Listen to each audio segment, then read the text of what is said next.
Hello, hello. We are here for our midweek alchemy message, you guys, where we are unpacking the lessons and spiritual work and how we're approaching all of the spiritual work this week. I hope everybody is doing well. I know we have viewers from all over the world, and the world is really taking some hard hits right now. So my heart has been really just holding on to people in prayer the last couple of days, and the last several days really. The Kabbalah Center, during our Rosh Hashanah rituals, which with the Kabbalah Center, it was Wednesday, Thursday, Friday, and Saturday. And all of those days we prayed and did psalms and everything for like 12 hours a day. And the unified collective intention was to unify humanity and end pain and suffering. And so since then, I've tried to hold that space and send prayers out into the world for, the people of Israel and Palestine and the people in the southeast of the United States who've just been they've been pounded by hurricanes.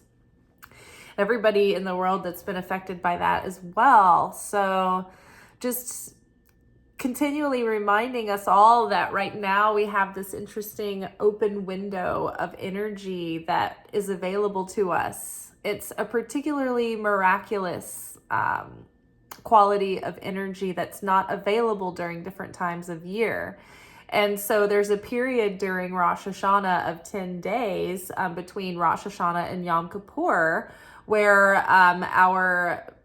most of our soul is in the upper realms, and it's going through judgment and cleansing. And then on Yom Kippur, when we fast, we seal the deal. We seal the judgment for the year and download the light of that purified, upgraded soul that's like charged up with all the blessings for the year to come. So right now is a sacred period of time where we have a direct connection to the Creator. And so instead of using that time to mainly focus on what we want for the year, I think it would be very powerful to focus our intent on the healing that the world needs, and healing that maybe others who you love need.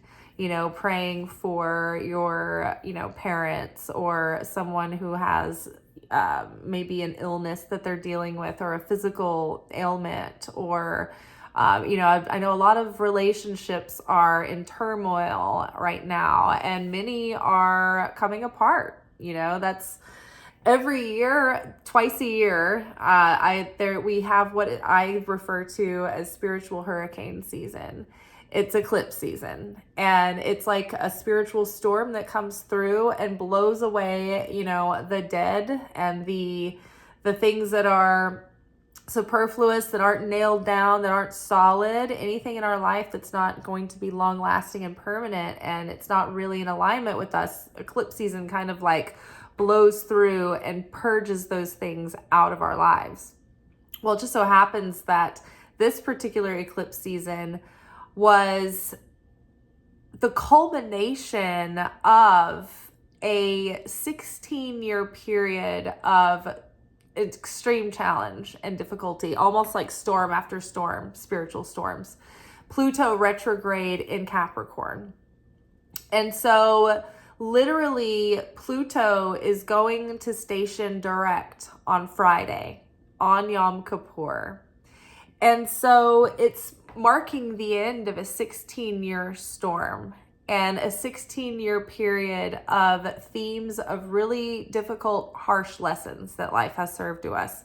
In different categories, probably everybody has like 2 or 3 themes that they've had to really wrestle with over the course of the last 15, 16 years. And so this is like the culmination of those lessons and the purging of that cycle and the moving into the next cycle. It also parallels to a literal hurricane season that is like the largest storms we've recorded in history. Storms doing worse damage than we've seen, ever. The meteorologists were getting choked up and emotional talking about the intensity of the level of what Milton was before it moved in closer to land. Now, I've been at work all night, so I know that Milton was starting to hit parts of Florida earlier this afternoon. I haven't gotten to read any of the updates, so I don't know what happened with the storm. Not yet.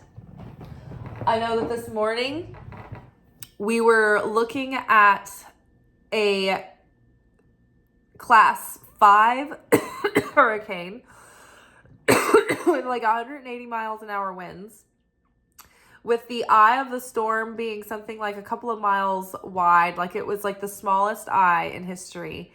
And the meteorologist was trying to explain that the power of the storm, the pressure of the storm, was so much that the storm itself had almost maxed out the capacity of the level of a storm that our atmosphere could even support. So literally the volume was at its max of storms that the earth is capable of producing. It was the literal worst storm possible. Excuse me. I was sick over a week ago, and I always have this lingering cough that comes up when it's really inconvenient. I need to talk to people, and so now it's gonna be when I am making this video. Hold on, let me get a lozenge. So leave you on hold.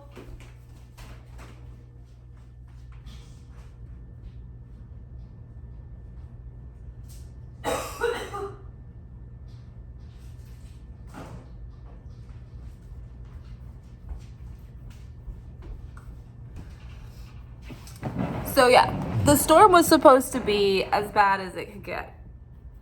And so I, on the way to work, or by the time I'd gotten to work, around this afternoon, I had heard from a TikTok video. So it may have been sensational garbage, I don't know. But the video said that the storm had reduced to a 3 and had moved south.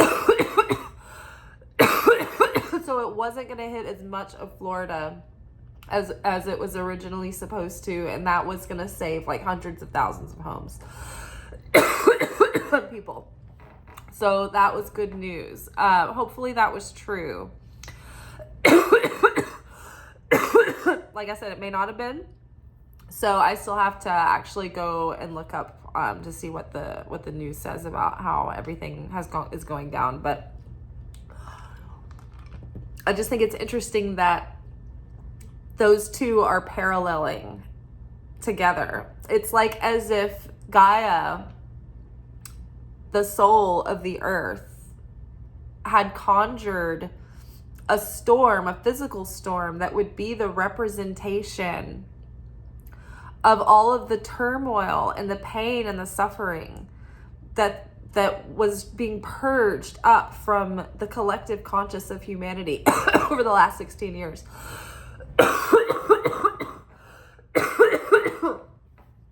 I just think that's crazy. So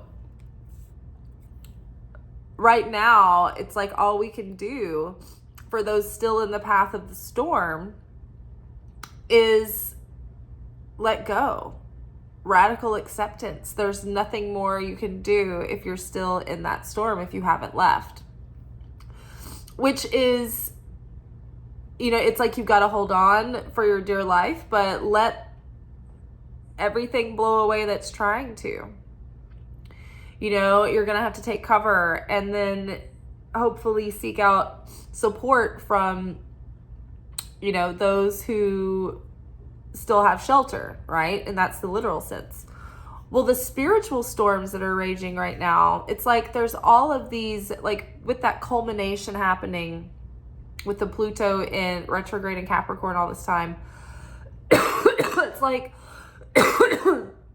there are spiritual storms raging right now. And most of us on this channel have already been doing this work for a long time, for years and years. But there are many people who are just now kind of waking up, and they are jumping on at the last minute. So they haven't made all the changes that we've done gradually over recent several years. They're having to do it all at once, just getting pulled off like a Band-Aid. And they don't have the context of how to perceive it and what's happening and everything like that. And so the ask of them is to surrender to radical acceptance of what's happening right now. Because it's like, this is like the universe's last call to jump on the timeline with the group of people in the world that are awakening, that are elevating. And if we don't do that, if we don't wake up and start making those transformations within ourselves and within our lives, then we're going to get left in the wayside. You know, it's sort of like when, you know, people like speculated about the end times and people would become raptured, and people thought that mean people would just disappear. But I think what it really means is that there's going to be like an emotional, mental, and conscious liberation of the awakened people. And so the rapture will happen within us. It will be an inner rapture, an inner peace, a surrender to the chaos going on. And we're not going to allow that to cause suffering, right? Pain is unavoidable, but there's a certain level of inner peace that is established because of our certainty and the faith that we've built. And so that is the rapture. It is the revelation that has come in the midst of the tribulations that makes way for the rapture. Does that make sense? Think about it. It's like the way that people talked about the end times. It's like the tribulations are coming and Revelation says this and there's going to be a rapture. But really what it is like we're in the trials and tribulations. All kinds of them, right? Financial, the weather, the natural disasters, like emotional disasters, like everything's going on right now. War, like everything. So we're in the tribulations. And under that pressure, it should spawn an awakening of revelation. Oh, I can see so clearly now. I once was blind, but now I see. I can see what's important. I can see the changes I need to make. I can see what liberates me from the death and the pain and the suffering and missing the point of life and spinning my wheels from the past. And I'm moving forward, awakened, no longer held back from my self-defeatism or limiting beliefs or doubts or fear or skittishness. And I'm going forward, letting my soul radiate into the world, delivering the service that has been given unto me. You know, it's like, what are we giving to life? We're always asking what life is giving to us, but what are we doing, right? What are we doing with our talents and our gifts that we were bestowed upon by God? Are we using those to make the world a better place and to share with others? Or are we just sitting around wondering why it hasn't all come together for us yet? You know, so we really want to be putting that, we want to be awakening that potential. And so that's what we're making this huge shift collectively. And so we have Ash here paired with the King of Cups. Now, ash is like the material that has been burned, right? And it's blown and it's been reduced to ash. Ash that can just crumble up and blow away in the wind. The King of Cups is the character in the deck that is the most self-mastered as far as like the emotional realm. So to me, this is a signification.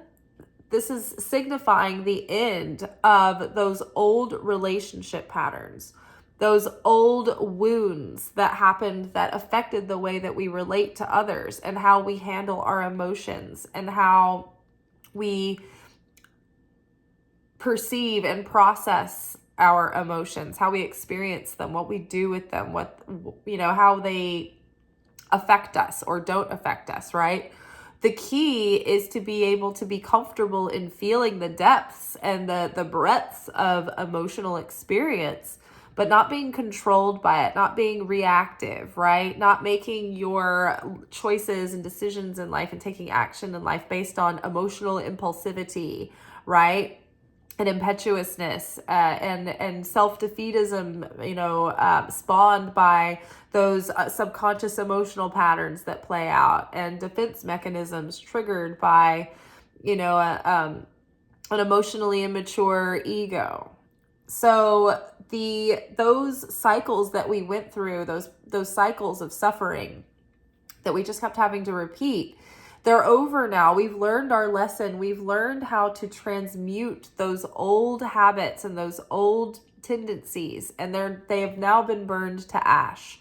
We have overcome them. We've transcended them, and we've stepped into a deeper level of emotional maturity and self-mastery on an intrinsic level. So again, congratulating and exciting and celebrating the fact that we've come through these lessons. And it's like, we never need to let our guard down. We're always learning, and we're always having to stay spiritually fit by staying aware and practicing. But the major bulk of it, the revelation came, and we've seen what has contributed to our lack of being able to be fully fulfilled in certain areas. What's been holding us back?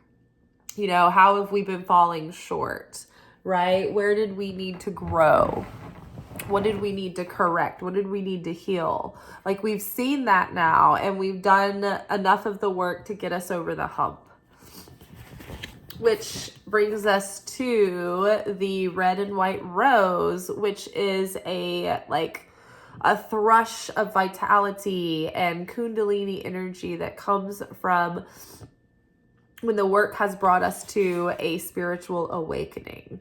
So this is like that feeling of rebirth and resurrection coming over us right now because of the self-sacrifice and the self-emptying we have done that has brought upon that awakening, that process, all these years of showing up for the lessons and meeting the work. And so now that we've done all that, the awakening is happening, and we're being called here with Two of Cups. Look at the repetition of form in these two illustrations. Now, it's interesting too, because these are not the same artist, but we have a red and white bloom on both cards. We have intertwined stems on both cards. We have bindings in the colors of green. We have it like this binding here in red, which the red snake is like binding the stem of the rose here. And we have the stems of these tulips intertwined here. I just think that's so interesting. And so nothing's a coincidence, that's for sure. But I feel that this is a call for those of us who are awakened and have been awakened, and we have been doing the work, and we find ourselves here. This is the time where now it's like our work is being activated within us, and we're getting the call. It's time to report to duty. It's time to show up for the mission, because all these people, like I was just saying, that are just now having the rug ripped out from under them, they need us. We've been preparing to lead them. The most of the world is still completely oblivious to the depths and the intrinsic world and the mysteries. And what do you mean the soul is calling me? How do I get in touch with my soul? Like, these people aren't prepared for this, but we are. And so we're the spiritual warriors, right? We're ready for the warfare. So when things get tough, we're ready to be that solid rock that people, come to for like reassurance. Like, we have to be the ones to set the example of certainty, because we've been practicing so that we can be the strength for others. See how the King of Cups is holding the ship through the choppy waters, right? He's carrying the ship through and making sure that it's stable and sturdy and safe. and held, right? He's a support for the vessel. He's a container even for the vessel, right? So 2 of Cups is like the coming together of like-minded individuals, of kindred spirits. This could be a signifier that like soulmates are going to come together because they have, work to do together. A soulmate relationship is like the level of a relationship where you come together with someone that you're equally yoked with, and you've done like a kind of an equal level of like self-work, and you're equally like spiritually awakened, and your relationship, there's so much love in it, and you're so complete on your own that you overflow and you add to one another, and then the relationship itself spills out into goodness that benefits like the family, the community, the tribe, the world around the couple. So showing up for our spiritual work, we might find like kindred spirits, friends, collaborators, people that want to work together and come together to help others. But this is like being a friend to the world, being a support to the world, being there for people who are suffering. If you have both feet on the ground and you're not suffering, then you've done all this work to make yourself a strong person who can weather a storm and be safe, like safe passage for another, or like a safe refuge for others. So anything that you can do, whether it's being the person who is aware enough to keep your intention set in prayer for the world.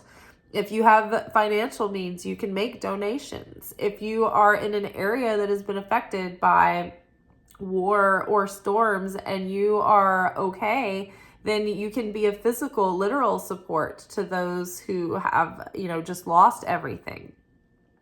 Right? That was a big thing during when the tornado hit East Nashville a few years ago. It was like the community really took care of itself. I mean, we all got out there and we were helping each other clean up, the houses that had been blown to pieces, and helping each other rebuild and helping each other cut down the trees and putting our own neighborhoods back together.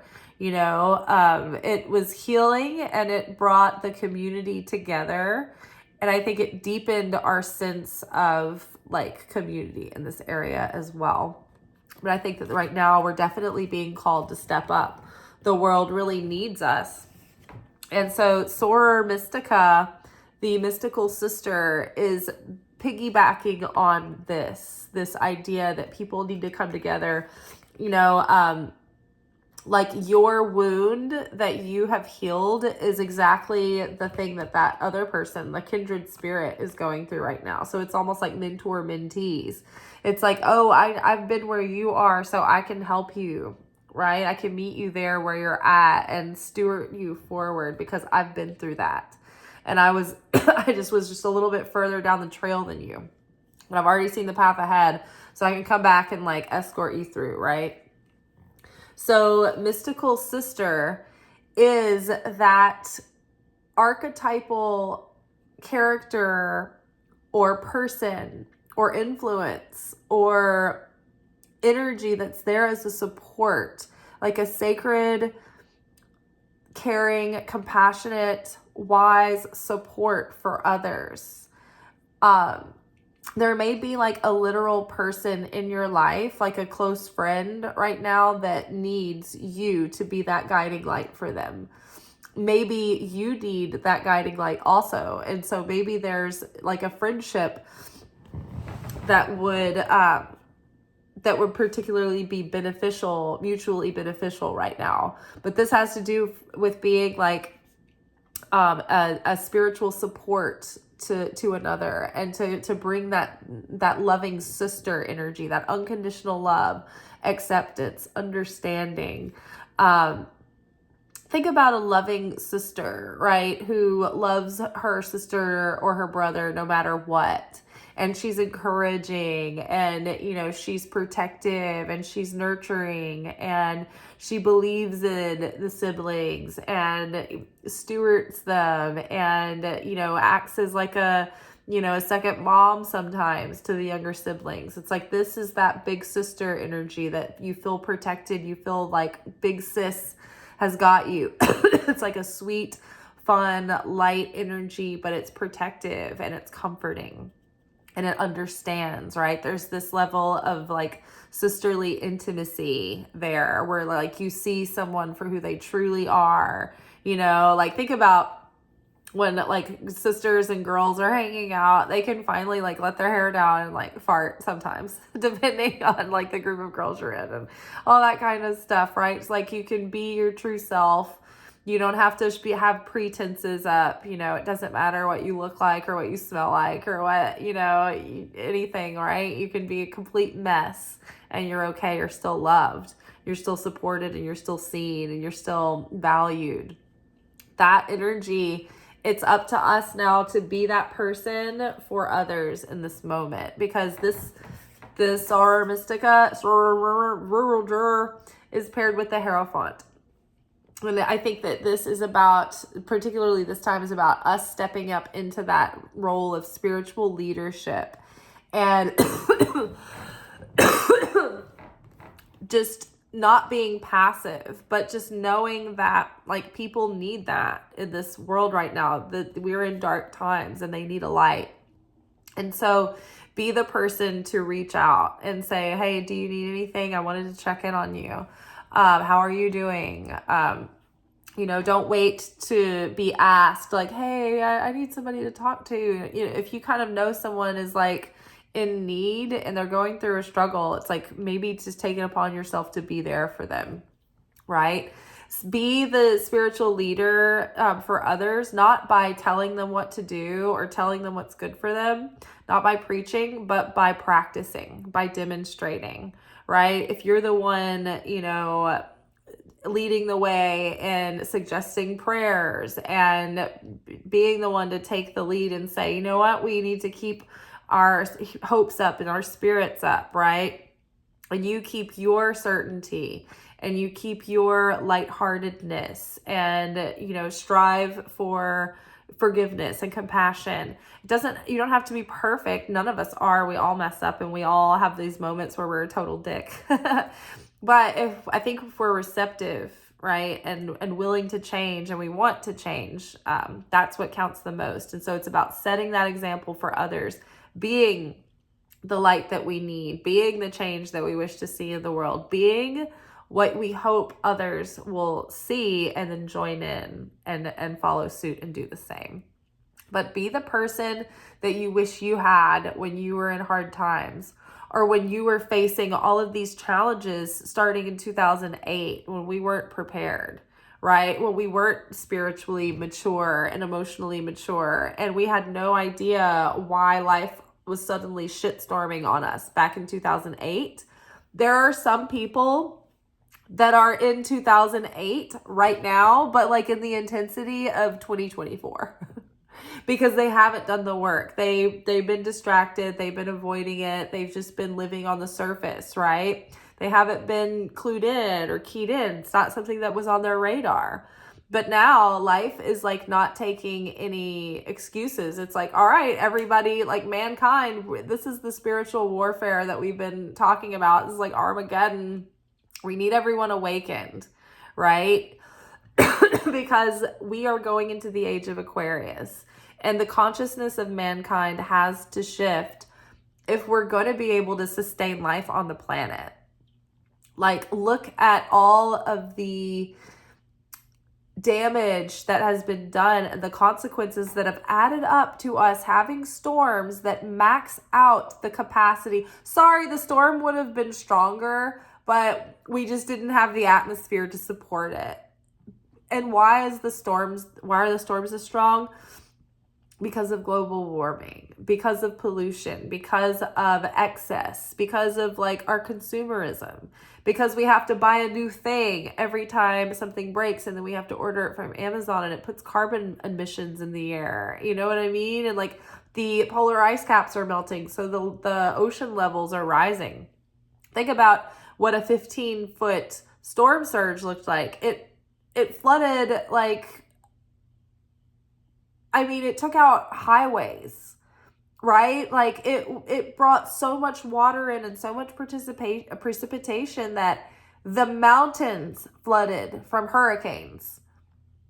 This is like, you know, and then like you've got the ice caps melting, which are putting like how much water, extra water into the ocean. So we have to start drastically waking up and start making our choices from ways that are conscious of others and of life on earth, not just ourselves.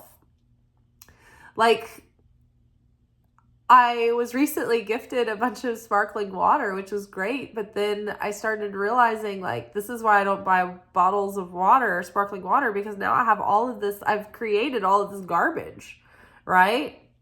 That's just going to be, I mean, which is fine every once in a while, but people who like have a habit of like, this is like the regular thing. I mean, I'm like, oh my gosh, like I'm noticing like all the extra recycling and garbage that I've created from having these like drinks.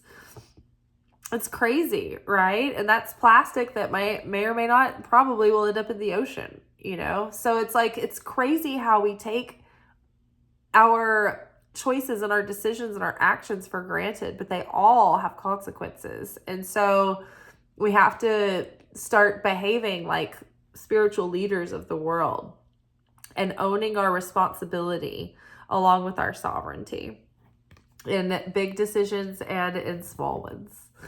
All right, y'all. I'm going to get off here and blow my nose and cough and have dinner and take a hot shower. But I will be back tomorrow for our weekly romance oracle message. Ciao.